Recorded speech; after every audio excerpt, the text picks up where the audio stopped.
All right, Ms. Karan, we are ready whenever you are. Thank you, Ms. Drake. Good evening, everybody. It's good to see everyone twice in the same week. And I call this meeting of order, Montgomery School Board to order at 6 o'clock on June 11, 2020. Please stand for the Pledge of Allegiance. I pledge of allegiance to the flag of the United States of America and to the republic for which it stands, one nation, under God, indivisible, with liberty and justice for all. Thank you. May I have a motion to adopt our agenda as presented? So moved. Second. Motion and second. All those in favor, please say aye. Aye. Aye. Any opposed? We have an agenda. And the next item, and the really only item of the meeting, Dr. Meyer, floor is yours. Okay. Let's see if we could move to the next slide, please. All right. So tonight, we have some updates. One is the first thing, order of business tonight is the actual transportation issue that we must address. And so we're going to ask you all to vote on that. Annie, do you want to take over from here? Yeah, absolutely. As you know, we were provided some information Tuesday from the Department of Education. And when we got that, it was about a 136-page document that provided guidance for school divisions. And it was called the Return to Schools Planning Document. And as we looked through it, we wanted to reach out to the VDOE to seek some clarification regarding the board's ability to make local decisions for mitigation strategies. And so what we learned is that those documents are guidance documents and not mandates from the state. That locality should work with their local health department, legal counsel, and risk management to determine what is right for that locality. And that if you were to make a choice to use mitigation strategies, we do not have to seek a variance or approval from the state for that. What we are required to submit is an instructional plan to the VDOE. We do have to require a health plan as well, but that is actually mandated by the Public Health Commissioner through Virginia Code. So we'll provide them that information, but it's not really as much an approval process as us assuring them that we're keeping mitigation in place.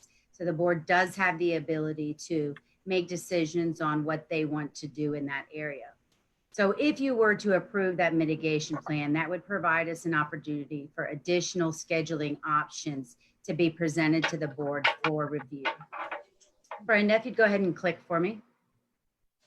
So as a reminder from our meeting on Tuesday, option 1 is maintaining 6 feet distance at all times on the bus. Option 2 that we presented was the mitigation strategy. And so that would call for us to have an additional adult on each bus. We would have a bus aide there, and students would also wear masks or shields while they were riding the bus. If you chose to use option 2, that would increase the number of students that we could transport to school and would thus provide additional opportunities for them to be face-to-face for instruction. Brenda, go ahead.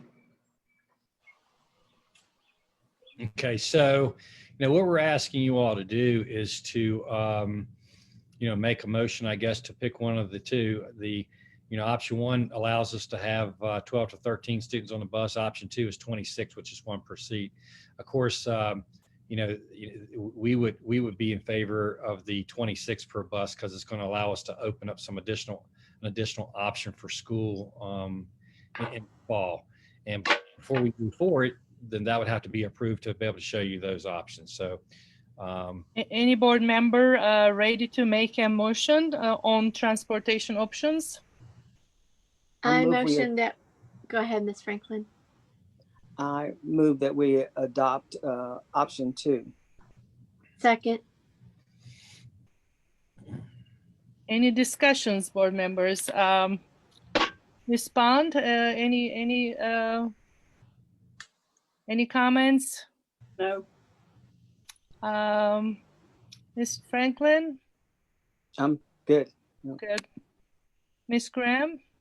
I did want to ask, I know we mentioned it in the last meeting, So if there's a sibling, they can sit 2 per seat.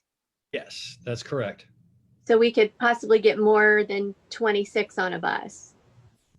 Yes, that is true. Okay, That is thank correct. you. Siblings will be allowed. We're going to have them set together on the bus. Yes, that's correct. Okay, thank you. Okay. I'm sorry. Ms. Franklin, you have something to add? Yeah. So with what was presented to us on Tuesday, with different grade levels, the siblings may not be on the bus at the same time, possibly, right?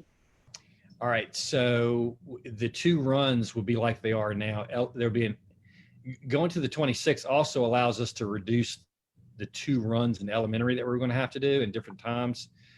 But there would be a secondary run where there's middle and high schoolers together, and an elementary run where it's just elementary.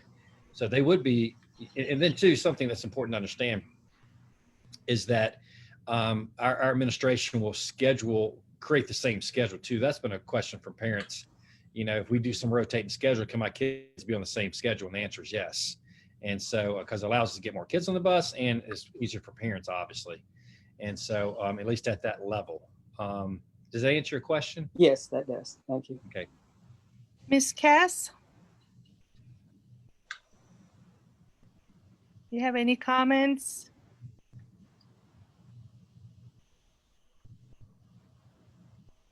I can't see Ms. Cass. Oh, here she is. I think you're muted.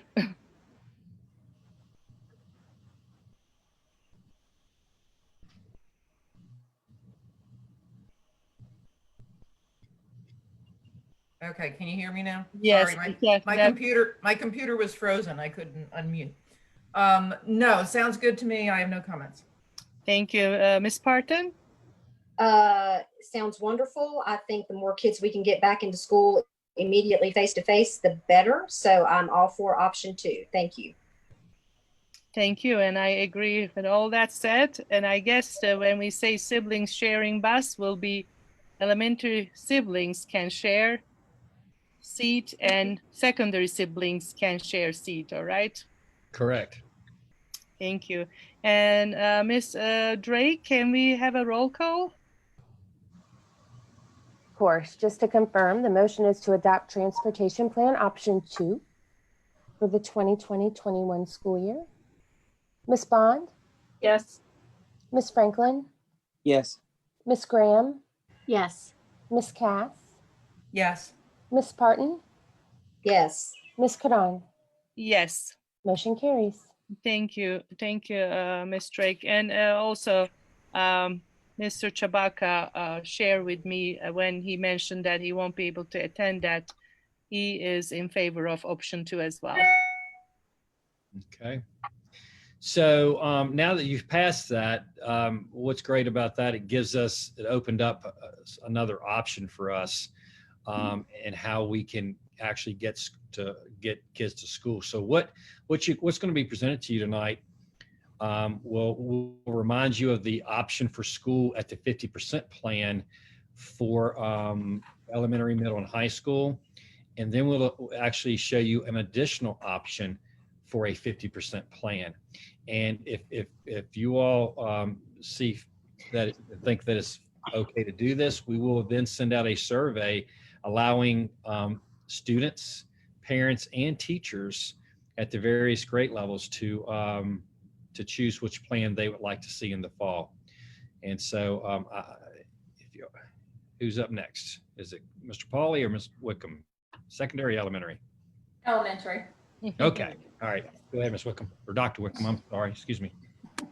So this is the same plan that we shared the other evening, where with bringing half of our students to school and being able to bring additional students on the school bus. This plan would allow us to bring children together 2 days a week. So you see, we would split the children into 2 groups, Group A, Group B. There are pros and cons, of course, to both options.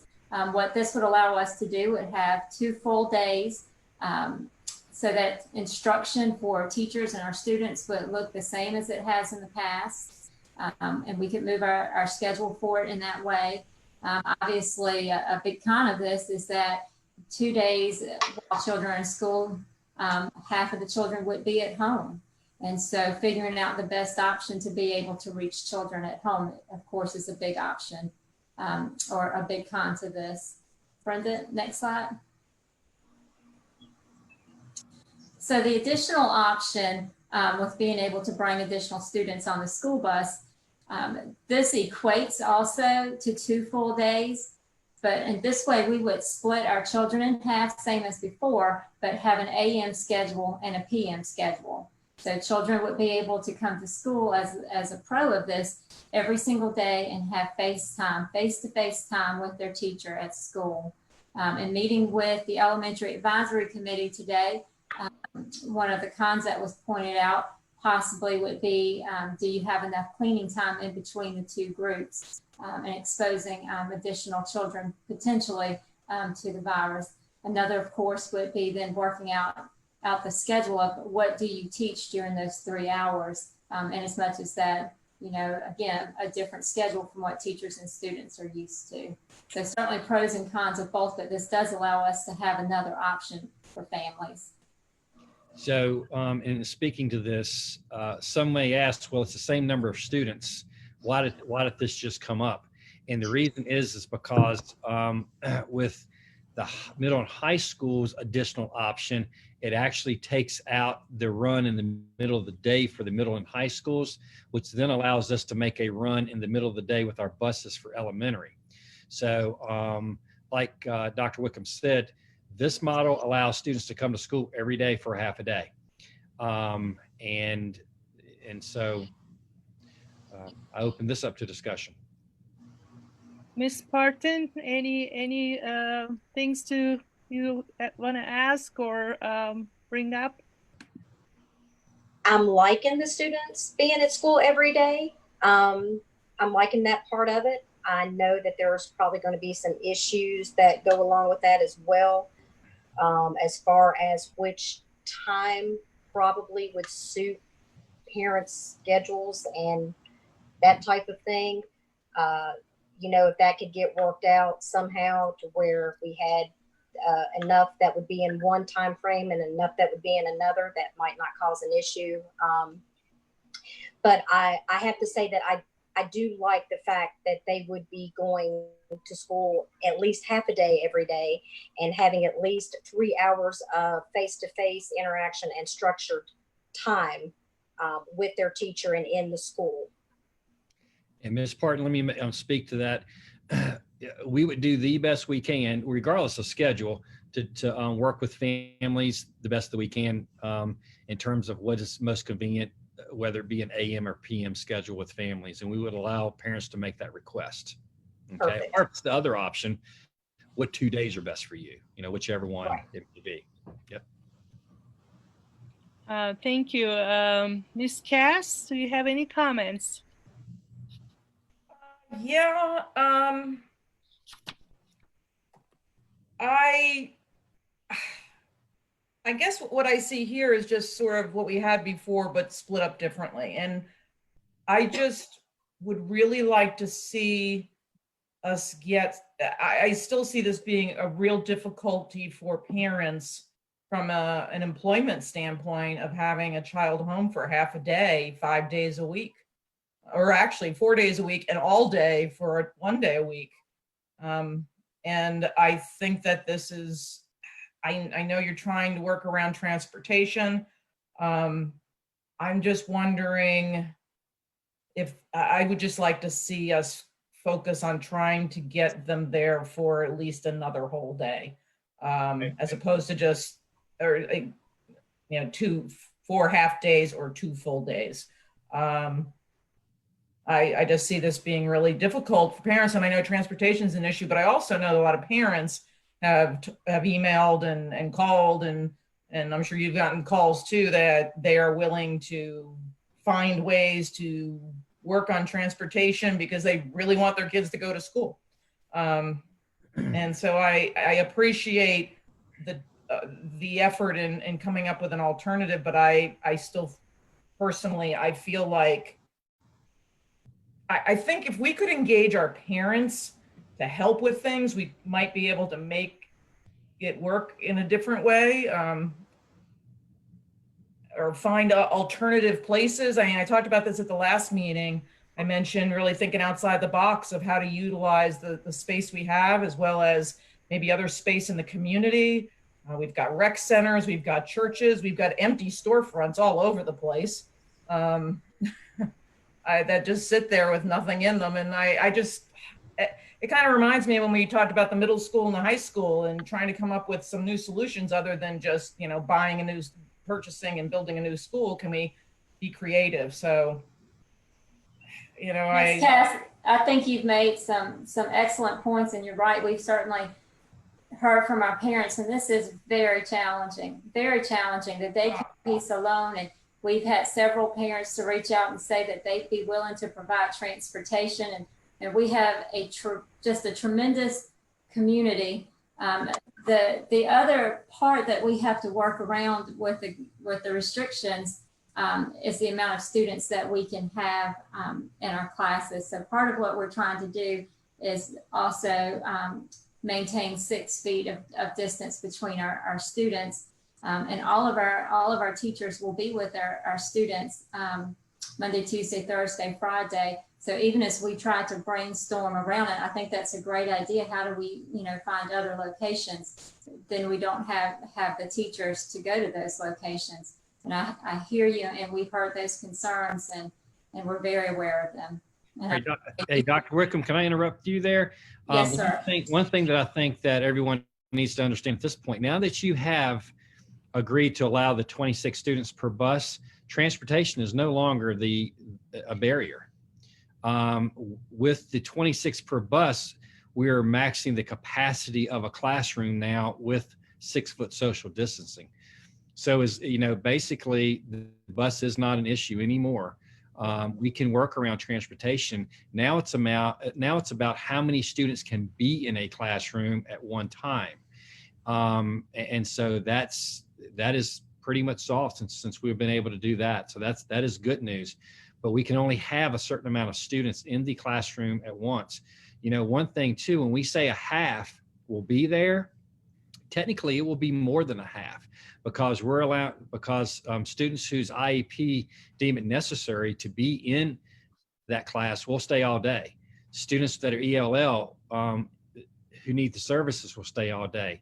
Students who do not have internet access or cellular access at home will be able to stay all day. So it's going to, raise it a little bit more than a half, because some will be there for an entire day because they need the services. Okay. Thank you, Dr. Meyer. Ms. Graham, any discussion, any questions? Sure. So, Dr. Wickham, does this mean that the teacher would teach the same lesson twice every day for group A and then for group B? Yes, ma'am. Today during our elementary advisory discussion, that's what teachers spoke to. That would be one of the cons, of course, was being able to reach all children with the same lesson. And can I speak? Let me speak to that too, Ms. Graham. Something too is this. I mean, yes, that is. I would say that's a possibility, but we're going to allow teachers the autonomy to figure out how they're going to do it and what they're going to teach and when they're going to teach it. We're going to bring in a representative from every elementary school from each grade level and have grade level teams to talk about what does it look like? What does the day look like? Instructionally, what will happen? The good thing about this model with the half days, I think an advantage maybe is this. We could probably give the teachers the choice of not doing online instruction. So you would not have to have an elementary student online with synchronous instruction, because they've already been there for that half a day. Whereas the other model, we talked about the other night, how the elementary student have to sit there, online. If I could see possibly 5th grade, for instance, saying, okay, 5th graders, when you get home, you can, make sure you get online, because we're going to do an activity. We'll do it as a class. I can't see that happening with kindergarten or first grade. You see what I'm saying? Right. It's going to differ by grade level what actually happens. So we could possibly eliminate the need for online instruction, totally with this. But I'm going to let the teachers choose what that looks like for them. Okay. And I also wanted to voice the same concern that Ms. Parton did about working parents in daycare. I don't know whether 3 days a week for daycare is easier or harder than half a day, 4 days, and a whole day on Wednesday. So, I'll leave that to parents, but I did want to voice that concern. And then what about specialties? Will they have any specialties during the time that they're there? Sure, absolutely. Okay. The schools will schedule the specialties in just as they schedule them in now. Okay, Absolutely. great. Thank you. That's all I have. Thank you, Ms. Graham. Ms. Bond? No, I'm fine. I was going to ask about the lunch between AMs and PMs, how we take care of that. Yeah, with this would allow us actually to not have to put this option with the half and half would allow us not to put lunches on a bus. We could actually give students food as they're leaving and give students food as they're arriving every day. And so with this option, if we went with the 2-day option, then we would deliver food in the mornings and students would be at the bus stop even if they were not coming to school that day to pick up food. And what about food on Wednesday? Wednesday, we can do actual possibly lunch runs, or we can do this. We can look at giving 2 lunches, 2 meals on Tuesday. On Tuesday, right. Lunch run. Yeah, we have like we're doing for the summer. Yeah, right now, I think today was, I don't know which community it was today. Yesterday was Blacksburg, I know, and every student got five meals, 5 milks, and that type of thing. So we could do the same where it's happening at the school. We give them 2 lunches on Tuesday, one to take home when they're out the door too. So I see that the lunch that the AM group is taking and going seems like easier. But how about the ones that in the afternoon arrives and takes their lunch? Then we're going to be losing a little bit instruction time there because they have to sit down and eat. Is that how it's going to work? We say we're starting at 1, but hopefully we could get those students back in by 1 o'clock. And so that's the okay. hope. So that's okay. This is the approximate times. We're just going to do the best we can, but we're going to allow, in fact, we might let students eat in the classroom prior to leaving. I don't know. We'll let teachers and principals sort of figure out what works best. The details. Sounds good. Yeah. I think another question that came up, Dr. Meyer, was the issue of cleaning between classes, and I do want to address that to assure that we would clean between the AM and PM groups. Thank you. Thank you, Dr. Wickham. Ms. Franklin, do you have anything else to add on? Yes.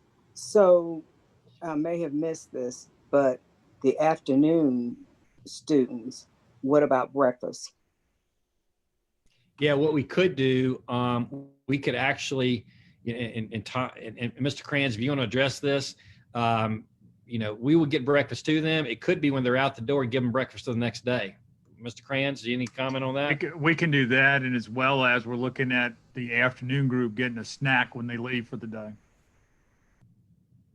Do we give them a snack and breakfast at the end of the day, the afternoon group? Yes, sir. Yes, sir. Okay. We're committed. So both groups would get the same, right? Yes, ma'am. We will ensure that both groups get the same. Okay. So,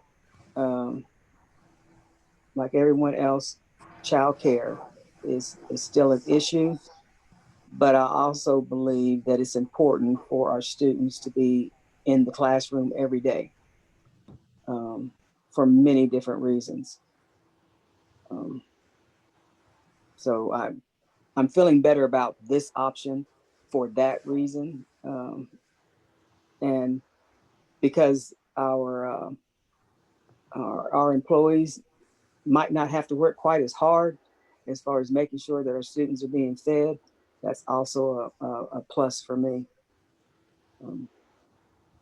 So I'm feeling better, but the childcare issue is huge. Thank you, Ms. Franklin. Ms. Cass or Ms. Parting, do you have any additional comments?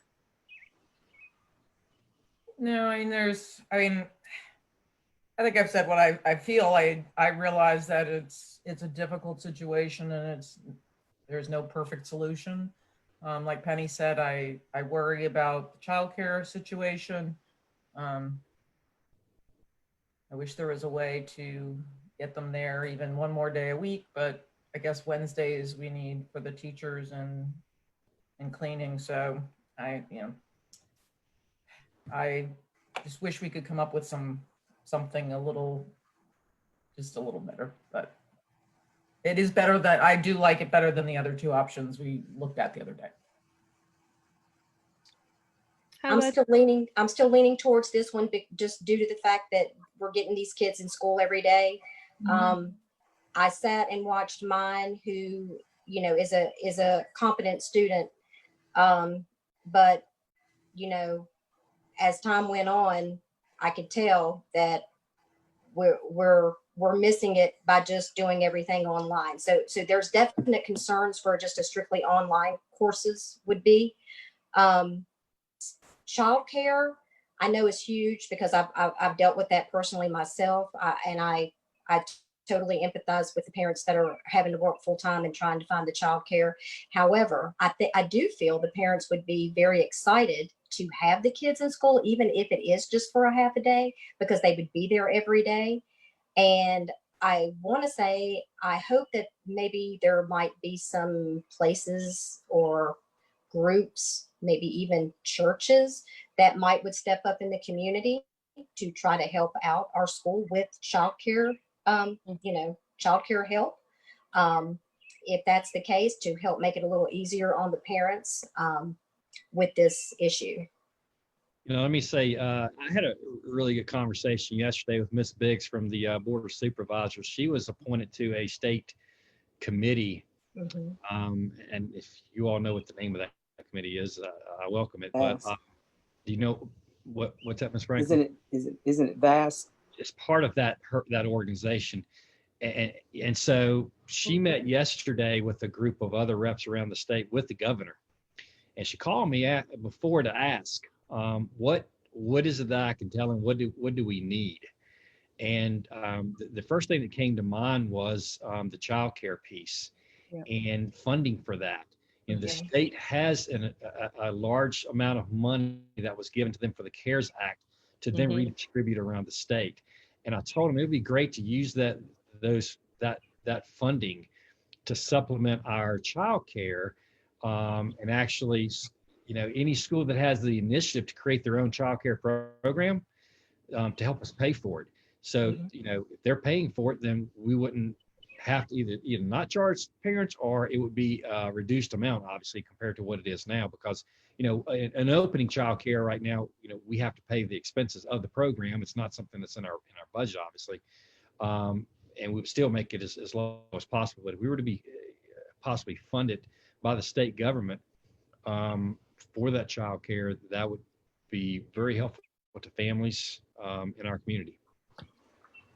Yeah, I reached out to Mrs. Biggs right after our meeting on Tuesday because I knew she had a connection there. Right. Didn't know it was the next day.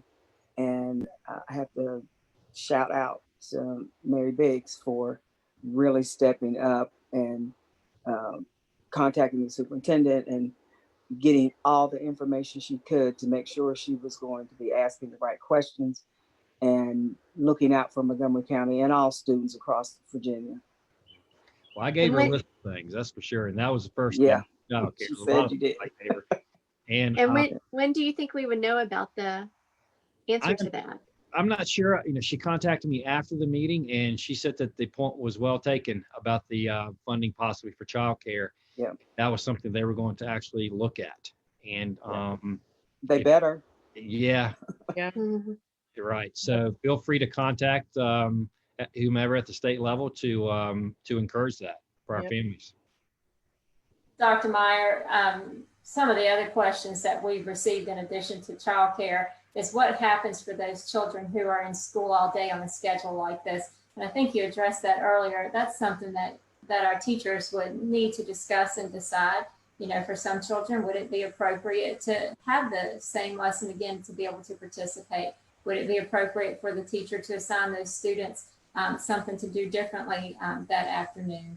So that is one of the questions that's come up. And another question has been about, what about those children who aren't able to come to school? Maybe there's some medical issues in the home.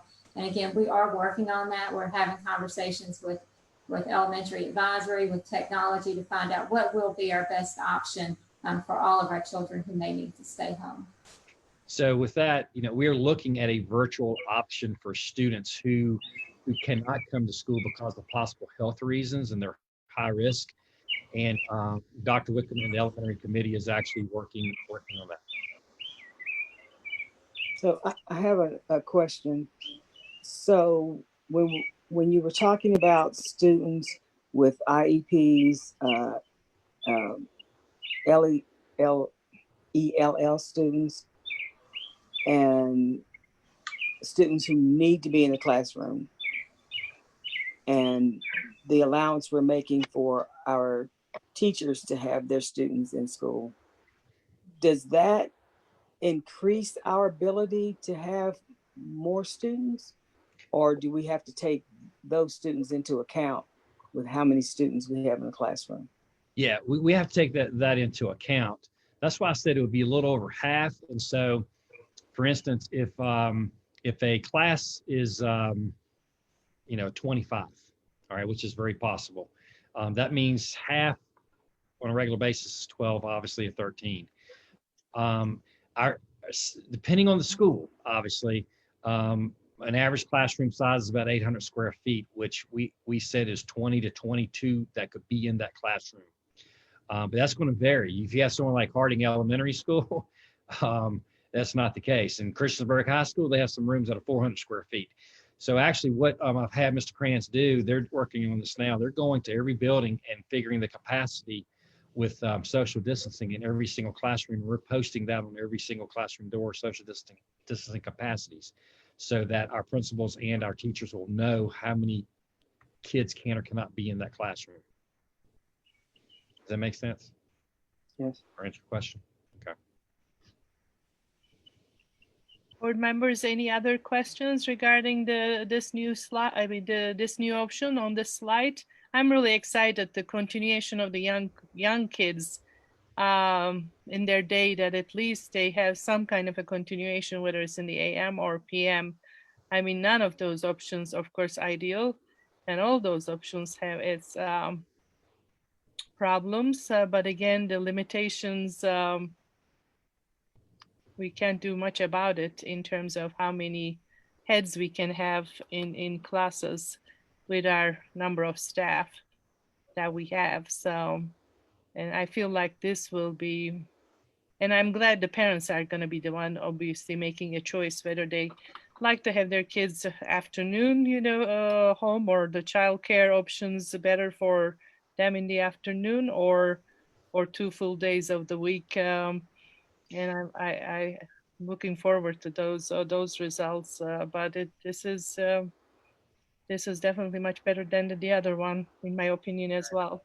We'll send out a survey tomorrow, and we're going to ask for it back by Monday so we can present the data to you on Tuesday. Mm-hmm.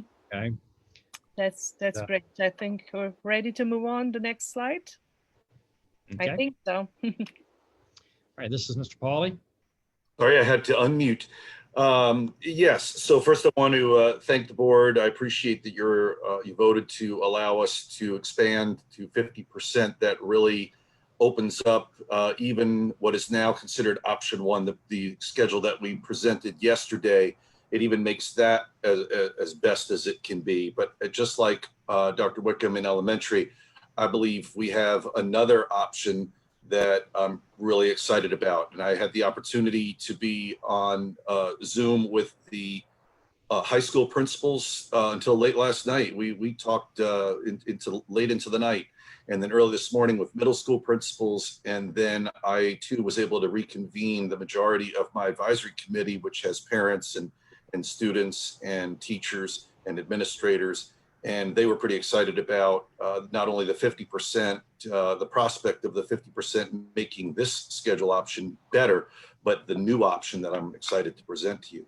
So this is just put in front of you as an example of what you looked at earlier this week. This is an option that splits students, now that it's 50-50, it'll split students into two groups, and group 1 and group 2 would alternate weeks. So on Monday, if you consider the box there in front of you, that is just group 1's week 1 schedule. So they would go to school for block 1 on Monday, go to school for block 2 on Tuesday, to school on Thursday for block 3, and to school on Friday for block 4. Each day when they get home, they would engage in remote learning with those students in week 2 who were actually in synchronous remote learning with them, those who were in in-person instruction.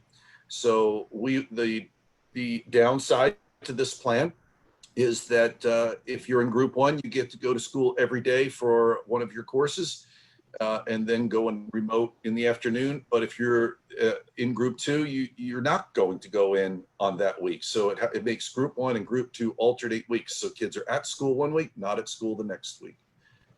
Rather than put in front of you all the other all the other school schedules that are iterations of this option, I've just made a note that Auburn, Blacksburg, and Christiansburg high schools and the middle schools, it looks similar. If you recall, it looks similar to this, but they're actually on a 2-week cycle. So students are in school for 2 weeks and then out of school for 2 weeks while the other group goes. So they're actually in school a little longer, but then they're out of school for a little longer as well. So I am excited. The next slide, which is the second option, or the new. Oh, I'm sorry. Before I show you the new option, this just broke it down by time. This is still the older version that you saw earlier in the week. Just to remind you that this is when we bring students in, we bring them in, and they have one course for their scheduled period or block from 8 to 10.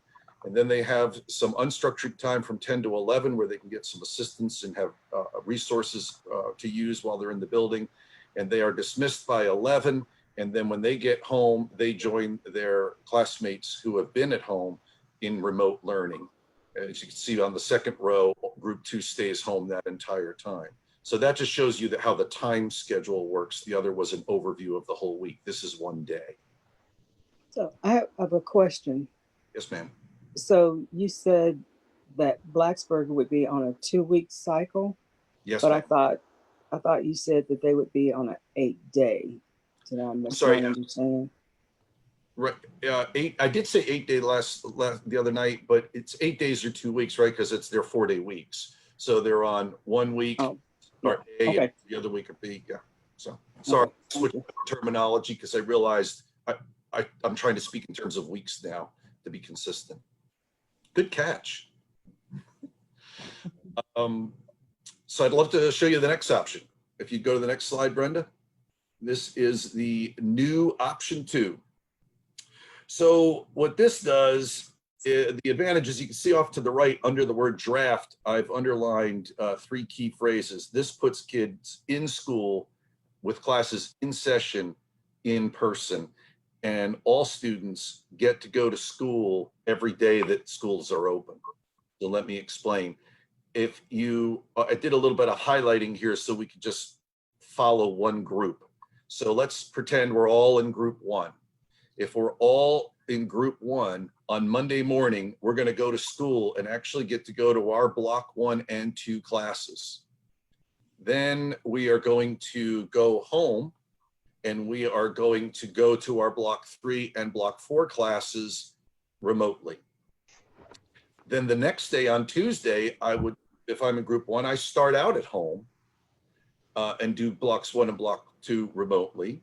And then I come in the afternoon and do blocks 3 and 4. And then that just continues on the same pattern for Thursday and for Friday. So you see, if you're in group 1, you get to go to block 1, 2 on Monday, 3, 4 on Thursday, 1 and 2 again on Thursday, 3 and 4 again on Friday. And then you're in the other side of that, you're in remotely. And then if you are a group 2 student, you actually start on Monday with 3 and 4 in person. Then on Tuesday, you get to go 1, 2 in person. And then again, Thursday, 3, 4 in person, and Friday, 1 and 2 in person. So, Mr. Pauly, so what you're saying is, and I understand this, obviously, but basically, kids will alternate who goes in the morning. One group goes in the morning one day, and then afternoon, and the next day, another group of high schoolers get to get up early and go to school, actually at school. But even if regardless, there will still be that option to, be online with their class, whether they're at home or actually in the classroom. But yeah, they alternate every single day. We have kids in every day, and they share who comes in early on that day. And it alternates every day. But there's a lot of advantages to having kids at school every single day, obviously. So with the possibility of elementary and secondary going half a day, we have families that have children in both elementary and secondary. Yep. Will there be consideration given to try to have those kids on the same schedules? Yep, absolutely. So what would happen with that is this, this would be an alternating AM PM. Of course, if we went with the elementary AM PM, it would make it every other day for a high school or middle school student or high school student to be opposite of their elementary siblings' schedule.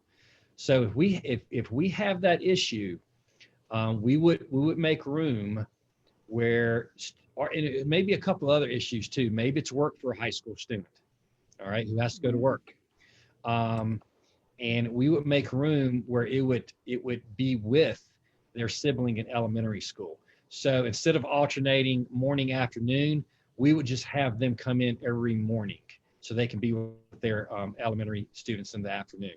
Absolutely, we would make that exception for those students to be able to help with daycare for their own kids. That's a great question. Yes, and that came up in our advisory group as well. That was one of the first things a couple of the parents in the advisory group noticed. I did not have an answer for them on the spot, but we have since talked about it and exactly what Dr. Meyer explained. Great. Yep. Thank you. And we've already talked to principals about the need to, and this is a difficult task, but we have to rise to this occasion.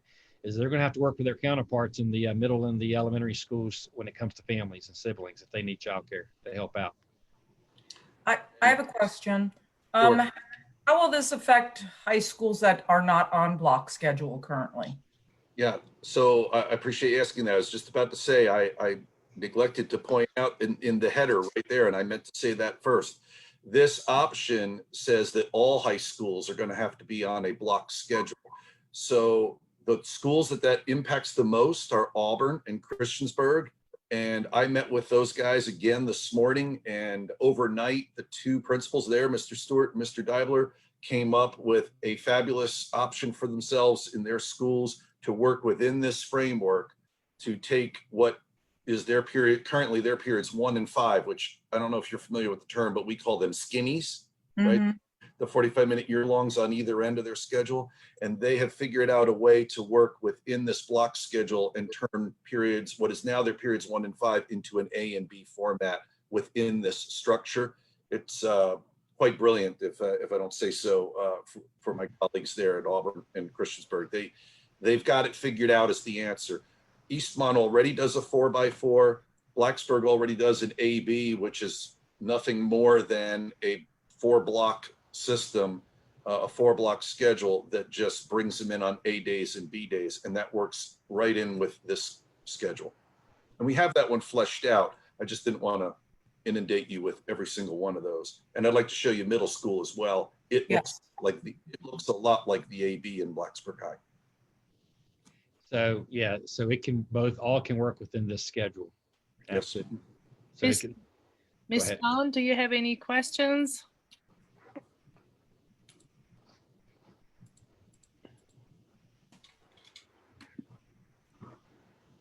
Did you say Miss Bond? Yes, I did.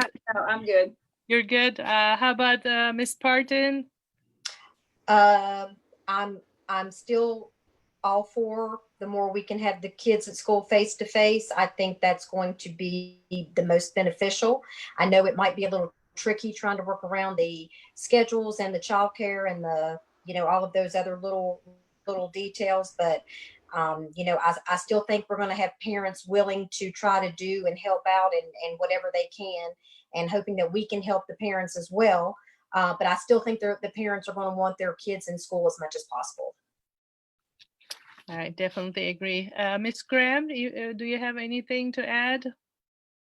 I just want to thank Mr. Polly and the principals for coming up with what I feel is a lot less confusing schedule. And it sounds like, especially the fact that we can get those kids in every day, it's going to be a whole lot better. Thank you, Ms. Graham. I spent a good bit of time on a better presentation visually also. I think that helps for you to understand it as well. I want to point one other thing out in high school, or really in middle and high school, but mostly in high school. We have a lot of shared staff, and they're shared by morning and afternoon. And so that was part of the thought in going into this schedule is you'll notice that 3 and 4 are always in the afternoon. That's for sharing of staff. And so we can still make it work, as Dr. Meyer said, for sibling groups, but they may have to do, even though they're in the building, may have to do something remote. I'm not quite sure how we'll figure that out, but I feel confident that our principals will figure that out. But we did put it like this because we have shared folks that work very definitely in the morning or very definitely in the afternoon. Definitely, I appreciate all the thinking. I mean, this is like a jigsaw puzzle, and it's just mind-boggling. I mean, it was mind-boggling on Tuesday night, that's for sure. I think seeing second time, same week, and a better format, I think finally I can say myself that I think I'm following this thing, and I understand it. So I appreciate that, all the work that goes behind the scenes. I would love to show you middle school because it follows the same basic format. Yes, I think we're ready for it. Seems okay, like. Brenda, if you go to the next slide. So there's middle school. Again, if you want to pretend that you're in group 1, you follow the yellow schedule. So if you are in group 1, you're going to go Monday morning to school for periods 1 and 2. Then you're going to go home for periods 3 and 4. Then the next day, you're going to stay home for 5 and 6, but you're going to come in for 7 and IE. And then you're going to repeat that cycle on Thursday and Friday. So again, students really get to come to school just every day. Every day that we're in session, we have kids coming to school. And if you look Monday and Tuesday, they will have run through their schedule. That's really amazing. Tuesday. I'm sorry? That's really amazing. I'm just like, thank you. Thank you. if you look at Monday and Tuesday and you're a middle school child, you have gone through 1, 2, 3, 4, 5, 6, 7 between Monday and Tuesday. Yeah. Then you repeat 1, 2, 3, 4, 5, 6, 7 again on Thursday and Friday. One question did come to mind. I'm a little behind. I'm sorry. With the block scheduling and the students switching from morning to evening, will there be ample time to clean? That was a question that was presented, and the same with this. And also, what about students that have food allergies? Will they be able to bring their own lunches and snacks and things like that as usual? That was a question that was asked. I can't imagine that they wouldn't be able to do that as usual. I can't think of a reason why they wouldn't. Okay, and there is ample time to clean in between all schedules, correct? Mr. Krantz, you want to address the cleaning between the schedules when we have AM, PM? We'll do just like we're going to do in the elementary schools. As we bring kids switch to classes, we'll get the cleaning done. Okay, thank you. In fact, if you go to the next slide, you can see this schedule broken out with the times. Brenda, if you want to go to the next slide. So there's an example day. Whether it's a middle school or a high school, it's 8 to 9 for block 1 or period 1 if you're middle school. And then 9:05 to 10:05 for blocker period 2. And 10:05, between 10:05 and 10:20, we have a 15-minute window for release because we figure they'll want to stagger the release. Maybe let car riders first and bus riders second, or vice versa. And then the period for your block 3 class does not start again until 12:30. That's so that we don't interfere with the elementary run. Yeah. It also gives more than ample time, I think, to do some cleaning. It does. That's great. Mr. Thank you. I have a Go ahead. I'm sorry. Go ahead, Ms. Cass. Was the middle school going to have an 8th period this year? Well, I consider, if you go back one slide, Brenda, we're considering IE the 8th period, right? Like it's not, they don't call it period 8, although some schools actually do call it period 8. It's a 7-period instructional day with an IE period. I guess my question is to Dr. Meyer. This is reflecting the new Blacksburg, the new middle school schedule. Yeah, because last year it was 6 periods and an IE. Okay. Now it's 7 periods and IE. Okay. Absolutely. Correct. Thank you. So as far as our custodial staff, and we know that that was an area where we were, for lack of a better word, suffering with making sure we had positions filled and we weren't overworking folks. How are we looking with this? Ms. Krantz, can you address that, please? Yes, sir. We have 1 or 2 vacancies right now. We're making sure we're interviewing and making sure we're filling them. In addition, we're making certain that all equipment in our schools are properly operating so that they have the tools and resources necessary to do the cleaning both in between, at the end of the day, as well as during the day. There's things we can do to help us mitigate the virus, for example, door handles and things like that, and making sure our sanitation stations are full. You know, doing the little things we can do will add up to keeping that building clean and safe for everyone. Was it a thought process of doing the middle schools on a 4x4 schedule, or is that just something that was definitely not obtainable? It's really not. Yeah, it's really. I was going to say it's really not needed because we're able to do this. I would say. Gotcha. Okay, just asking. Yeah, and then I think there's some value in, we got to think about what happens when we go back. I'm very optimistic, and I think at some point, hopefully, we'll be back full swing by the end of the year. This will transition them back straight into that 7 period. This is keeping it closer to what they do as a general rule. And I think it's important for middle schoolers to have math all year and English all year and that type of thing, too. Okay. So. Any other board members have questions or comments? Ms. Graham and Ms. Barton, I don't think I heard from you on middle school. I'm good, thank you.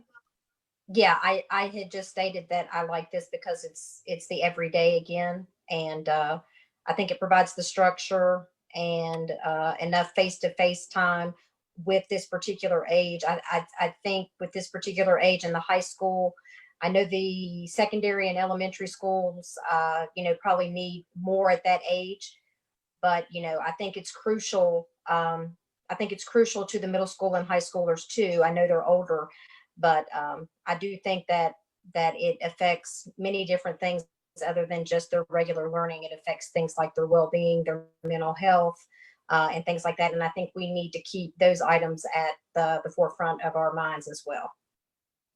Absolutely. Thank you, Ms. Barton. Yes, ma'am. Are we ready to move on?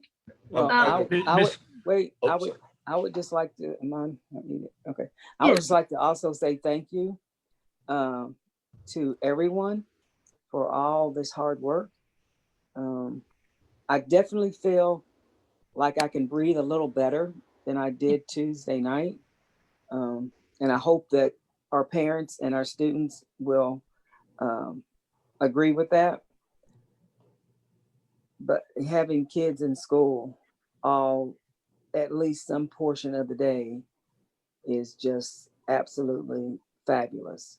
It's going to help everybody so much. So thank you, and thank you. Well, I appreciate that. And I'll say that the feedback that we got from the community and from you all the other night, it really helped us to consider other things and move forward. What I'm a little surprised at is that nobody has said, has said to me, what about the fact that just the other day, I said it would be very difficult, if not impossible, to have students transition from one period to the next. Yet here I'm showing periods 1 and 2, 3 and 4, 5 and 6. So I would like to address that. I anticipated questions, so I'm prepared. So I'm going to put myself on the spot. And if you could go to the next slide. The next one after that, I'm sorry. There you go. So formerly, that slide said something, I forget the exact title, but it was something like why we cannot do 2 classes each day, or why it would not work. And so now I've retitled it how a schedule of 2 classes each day could work. So it's still a little bit of a bet, but I think it's worth the shot. I spoke with, again, my colleagues from middle and high school, and they agree that not only is it a good bet that we could make this work, but they even feel like they could do some proactive things to make it work, as well as they are prepared to react once the kids actually come in if things go a little sideways. So let me, this a quick explanation. So period 1, if we have our students in nice, neat little packages, as teacher A has 11, teacher B has 11, teacher C has 11, teacher D has 11, right? I picked 11 because that's half of 22, which is an average class size. So what I'd said the other night was when those students get remixed to second period, to their second period class, that it's going to cause a problem. Well, if you go to the next slide, Brenda, I first show what that problem could be. If all 11 kids from teacher A and all 11 kids from teacher B all went to teacher E for second period and made teacher E have 22, and the classroom couldn't hold more than 20, that would be a problem. However, after speaking with my colleagues, the middle school and high school principals, they and I agree that is unlikely. With only 50 some odd % of the kids in the building, the likelihood of teacher E having a full class is pretty darn low. So here's what the principals told me. They said, even if that does happen, A, they feel like they could look ahead and could pre-plan, like they could run the numbers on a schedule through the scheduler system we have, the computer. They could run the numbers and see what happens when the kids from teacher A and teacher B go to teacher E. What will that number be? And they felt like they could then go back and kind of remix the kids in period 1 to make it work. And they said then if they couldn't make it work, this is similar to something Ms. Cass brought up yesterday, or the other day, and that is they feel like then they could just reassign them to a larger space. So like at Christiansburg High, there are some 800, 850 square foot classrooms, but there are some 400 square foot classrooms. So principals may have to take a look and say, hey, teacher E, we're gonna have to move you from your 400 square foot classroom to your 800, to a different 800 square foot classroom. Although Mr. Deibler did point out, he wouldn't have scheduled teacher E in a 400 square foot classroom with 22 kids anyway. So they feel like it's an extremely unlikely yet possible scenario, and they feel like they can plan for it. Now, if you go to the next slide, Brenda, this is, I know this looks terrible, but this is more likely to happen. I actually went over this with someone earlier today, and we both laughed as we went through it. This is really what's more likely. There's more likely to be quite a bit of remixing, right? So teacher A's 11 kids, 3 of them might go to E, and then 8 of them might go to G. Meanwhile, all 11 from B might go to E, and so on. You see this remixing, which does leave you with less balanced class sizes. You have a 14, a 7, an 18, and a 5, but they're all under 20.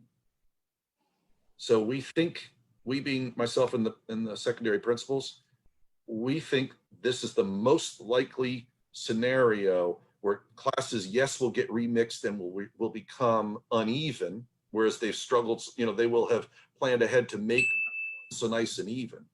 But the unevenness really isn't important as long as we stay under the cap that Mr. Krantz will determine for each room. I hope that was clear. This is great. Any comments for Mr. Polly's presentation? I do have one more question. Will there be any objections for any students that might want to bring hand sanitizers or Clorox wipes if parents prefer them to do so? Is there any regulations on how we ask them to do that, maybe? Okay. Grants, right? There's no, there is no regulations. I mean, students could bring in their own sanitizer and or mask. We are ensuring that we have sanitizers and masks at stations where students and or visitors would come in and they don't have a mask, but we would offer that mask to them.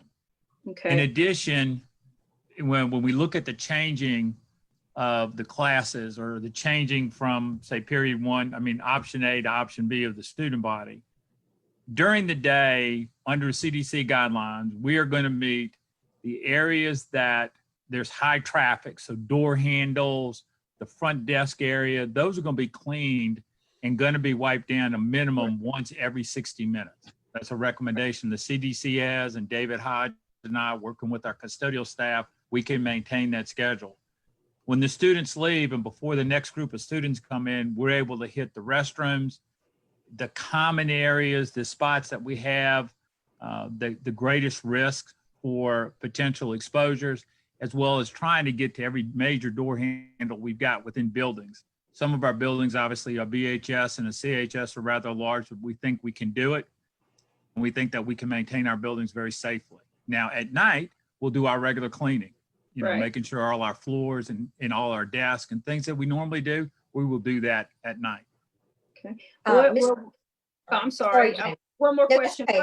Go ahead. What are we thinking about backpacks? Or will students keep them with them? Or are we going to be using lockers? Will that be off limits? Just as a parent, I know these are the things parents think about.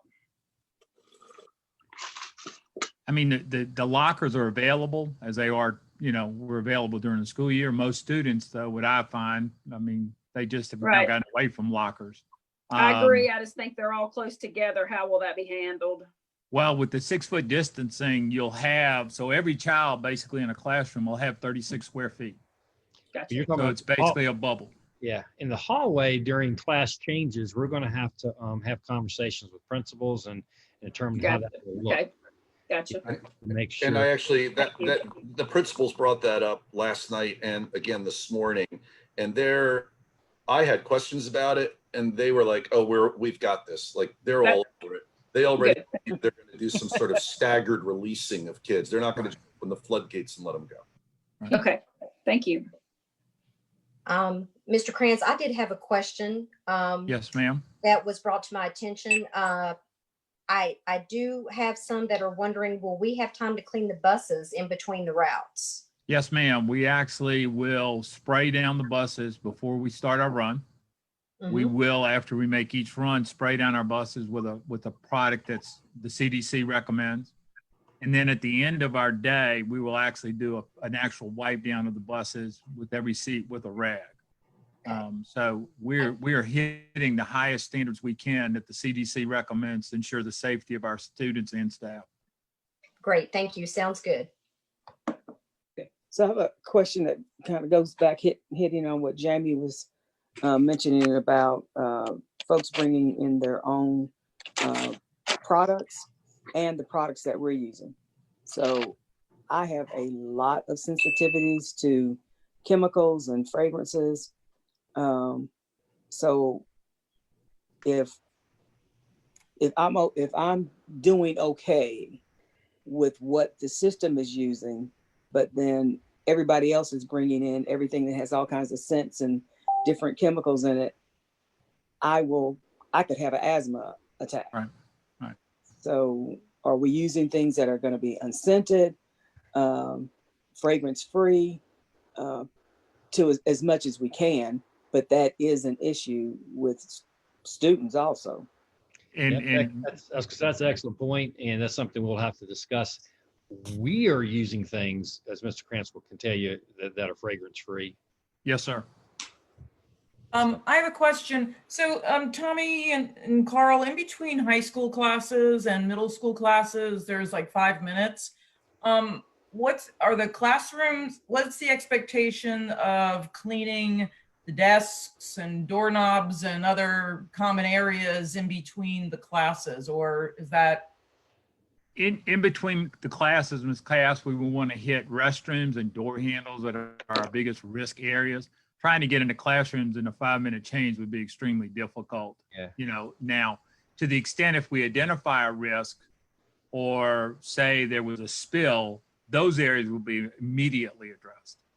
Now I'll say this, that, of course, we're going to look at how classes will change. It hadn't been determined if it's going to be a 5-minute change or not, but we're going to probably have to have our teachers helping us wipe down their desk in the classroom between those changes. We don't have a custodians to go to every class between Right. the actual changes to do that, and hopefully our teachers will be willing to do that. Well, I think maybe our students can help us do that, especially at Sure. middle and high. Yeah. It's kind of the world that we live in now. Yeah. I agree, And Penny. You walk into the room, you grab a wipe, and you wipe down your desk before you sit down. And I say before you leave the room. I think what Penny was saying about the fragrance, I absolutely agree, because I used to have students who'd come in with I have asthma, and they'd come in with all kinds of crazy stuff they bought at Bath and Body Works, and I could barely breathe. And I had to ban them from the classroom. And so that can be a concern. I think we're going to have to really look at providing, and I know that's hard, finding that stuff these days is very difficult. But I think providing the classrooms with that and having students before they leave the classroom wiping down their personal space might not be a bad idea. I think having teachers do that, plus being out in the hallways and making sure everybody's keeping 6 feet apart, it'd be awfully hard for them to also be cleaning down their desks too.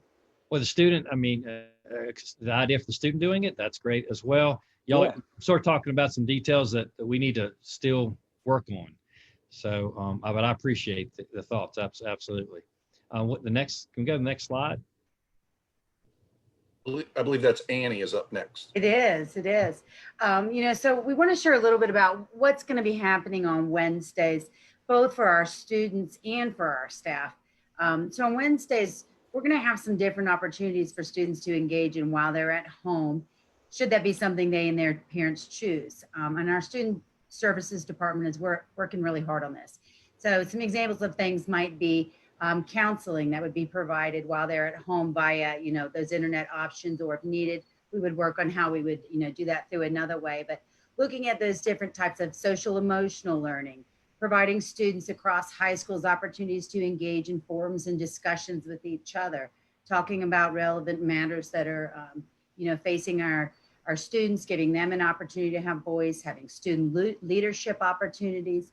So it's really going to provide us time to do some of those things that we say, hey, we'd really like to do these things in the school day, and we haven't been able to do that within the traditional day. So our student services department is really excited about being able to offer some additional services through that way. It also provides opportunities for them to provide additional services to families. So that might be digital training for families. We have a variety of access throughout our county and a variety of different levels of comfort with technology. So we could provide assistance to families at that time, providing outreach and assistance. So an example would be there, if we have a family that is having food security issues, we could help connect them with partners in the community where they can access those things and provide a different level of student service on Wednesdays. And our student services department is working together to put kind of a menu of offerings that we can give to families on those days. We'll also have teachers having some office hours so that teachers can schedule times, parents can call for conferences, students can set up an opportunity to speak to their teacher on the phone or schedule a Zoom meeting so that they can get some additional assistance from them as well. And our students, we've had a lot of feedback that on the computer all day long is too much for kids. And so it does, for those, when we were looking at the other model, this does provide a break that would be a little different than being on the computers. And then students will also have time to work on their classroom assignments. These aren't necessarily above and beyond assignments that weren't assigned in class, but an opportunity to work on those things that they have been assigned. During that time, our staff will do a variety of things. So again, as I mentioned, the office hours where they're conferencing with individual students and parents, providing remediation and intervention to students. They also need time, this is a big shift in education.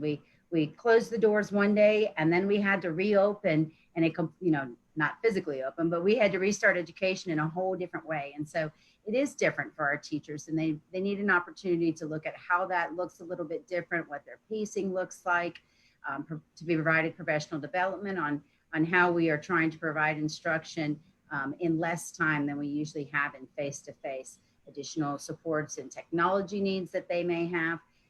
As Mr. Krantz mentioned, deep cleaning of our buildings. As we're using our bus drivers on the other days to drive additional routes, those drivers would be working those 4 days and wouldn't be necessarily driving on a Wednesday. And so because we're increasing the hours Monday, Tuesday, Thursday, Friday, that would look a little bit different for our bus drivers on those days. We'd also have faculty meetings, our collaboration opportunities and team meetings. SAP, what that means is Student Assistance Program meetings, and that's where our teams work together to determine what best supports our students need, how they can meet the needs of our students, and really provide individualized instruction for every kid. And so those are the type of things that staff would be doing on Wednesdays and students as well. Thank you. Board members, Ms. Parting, do we have any questions to Ms. Whitaker on that slide? No, I love seeing the communication that they're wanting to take place on that day. That would give an opportunity for parents, if they had any questions or concerns, to be able to voice those at that time. I like to see the interaction between the students for their social and emotional well-being. I like seeing the new training that's coming up, and I think these are all really good things that have been put into place for that day. The screen time, I think, can be a bit too much, because between the Chromebooks or the iPads and the phones that we know they stay on 24/7, I think engaging them, having something for them to engage in away from that, or even if it's on that, at least it being something away from the norm where that's concerned, and building more social and emotional and better skills, very beneficial. So thank you all for coming up with those opportunities for them. Ms. Cass, you have comments?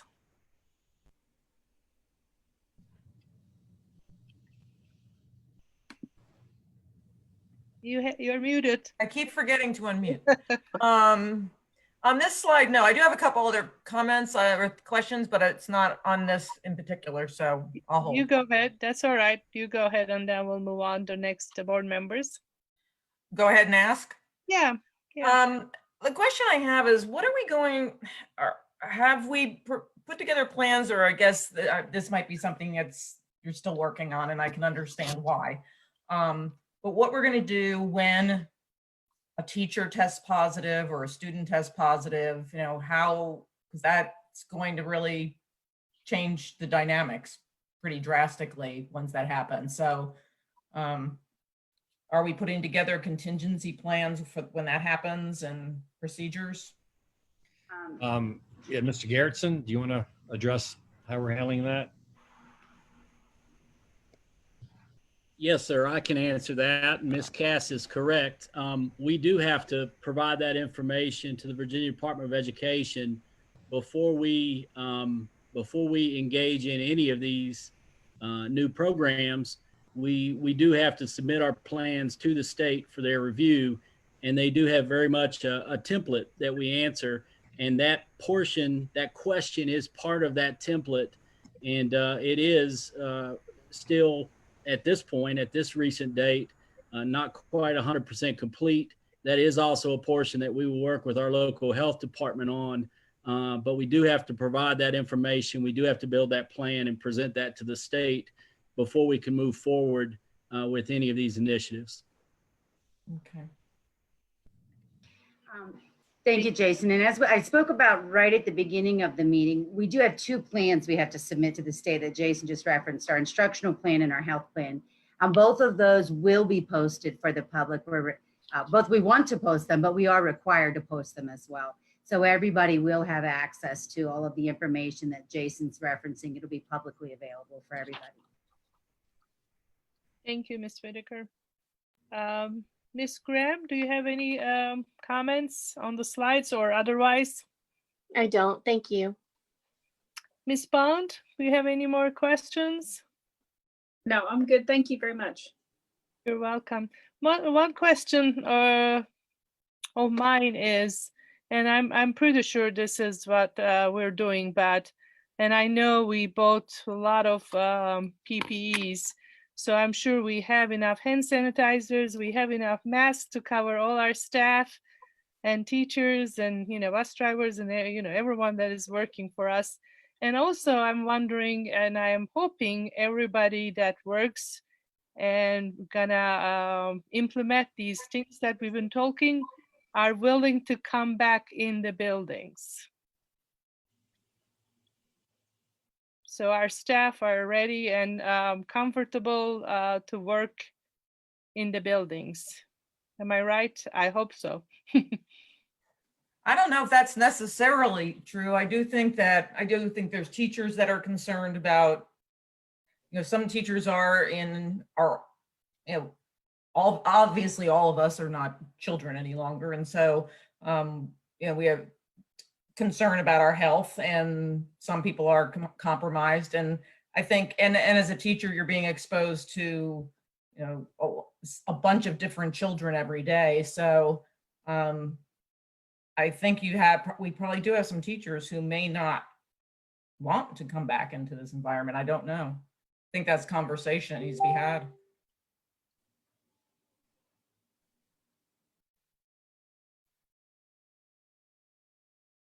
Brenda, you want to go? Oh, Ms. Crum, were you ready? I wasn't sure if anybody else were replying or answering. So sorry, I was trying to see if everyone was okay to move on. I think we're. Yeah. And so what you'll see here are our next steps for planning. You'll notice the items in bold are the differences from the schedule that we shared with you on Tuesday. And so we had a note that this would be contingent upon approval of that mitigation plan for transportation.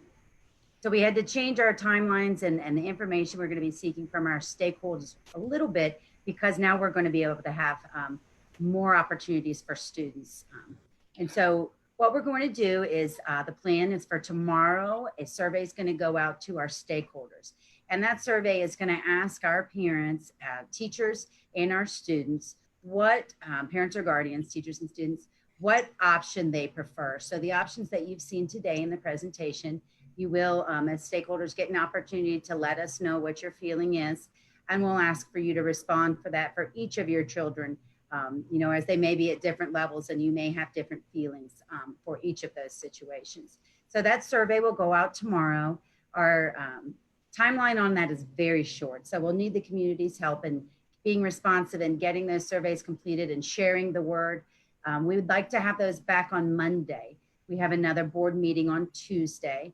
And so what we want to do is gather those parent responses, the student responses, the teacher responses, and be able to look at that data on Tuesday so that we can bring additional information to you at that board meeting to share that evening.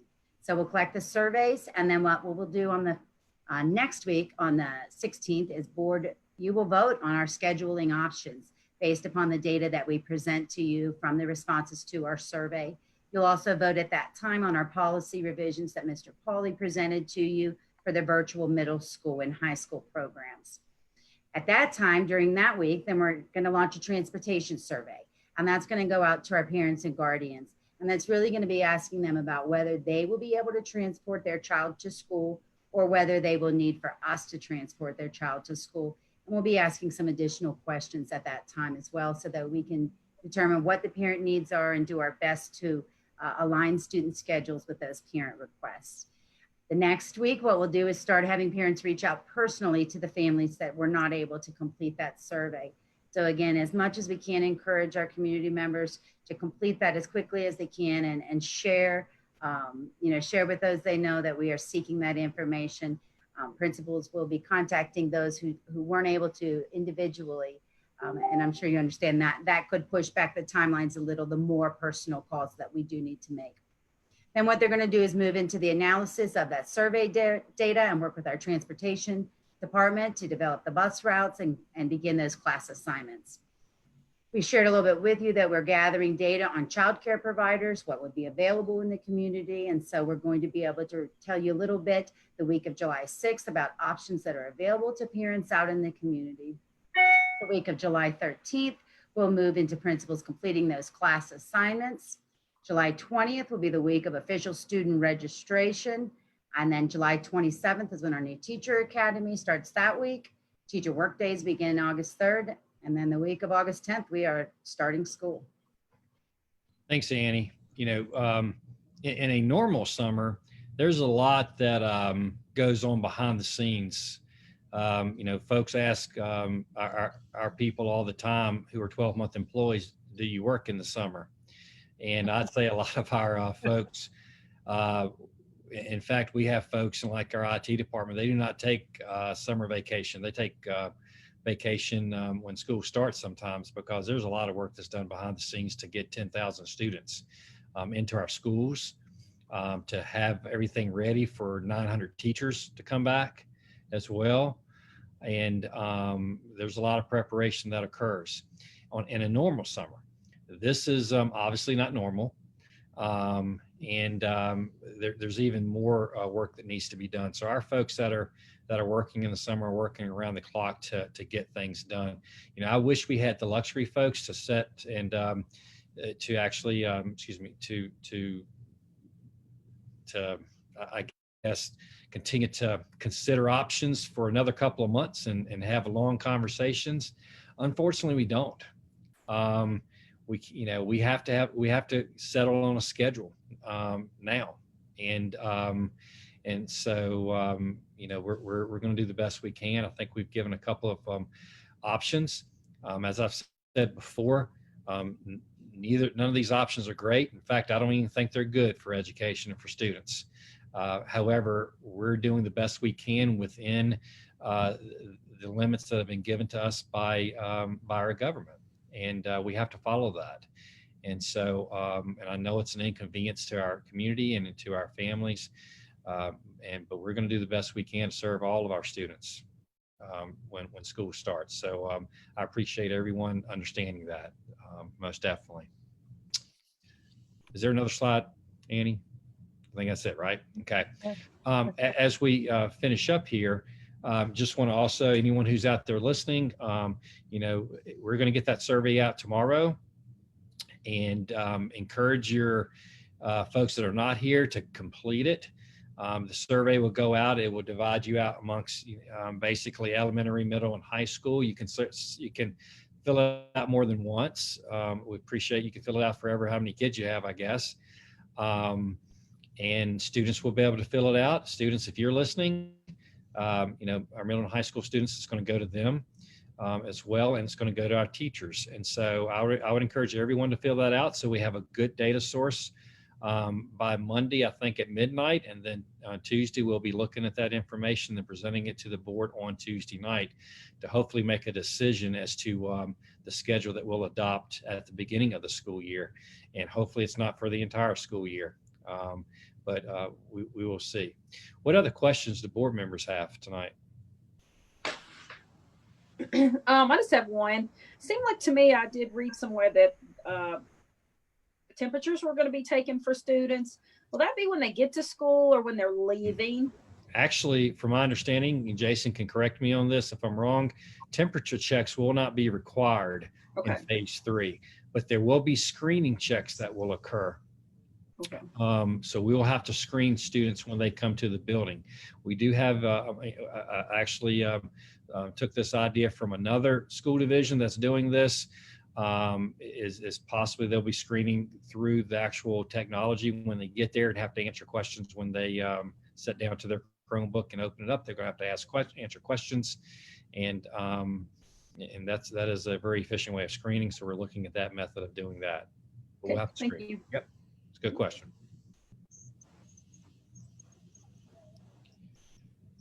How that is gonna be for the younger kids? Ma'am? So how that's gonna work for the younger kids, the screening by, in We'll front have, of the computer? yeah, that's one of those details that we'll be working We'll out. work it out, okay.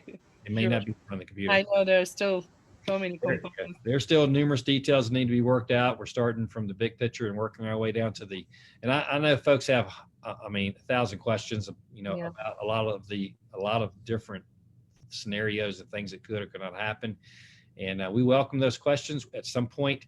Actually, I'll let you know this, Miss Drake has, I'm not sure if it's live or not yet, but I believe by tomorrow, we do have a link on our website, an actual website for the reopening of school that we'll put FAQ on there, but we will have a website for reopening of schools. So if anyone needs information, I'd ask that you actually go there.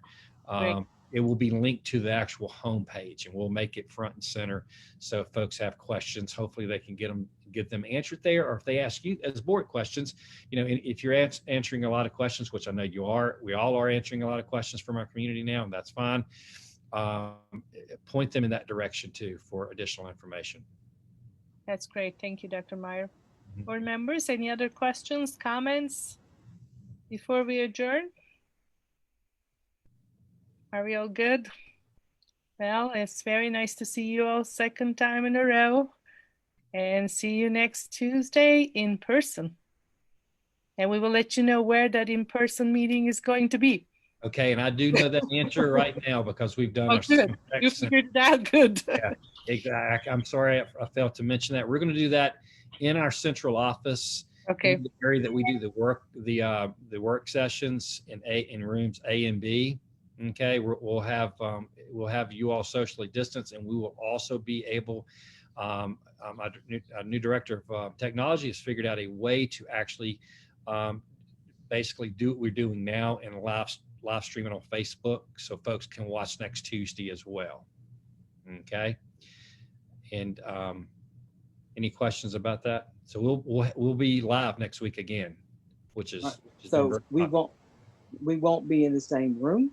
No, ma'am, you will. Yeah, you'll be in. Oh, okay. We'll be in conference room. It's the AB room that has a divider between it where we can make a big, large room. Yes, ma'am. And so we will all be in the same room. But folks in the public will be able to see us.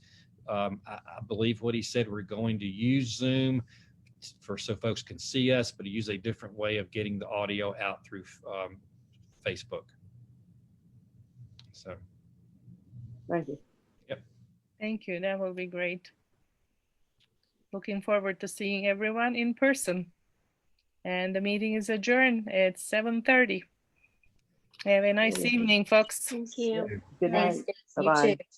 Bye-bye. Bye.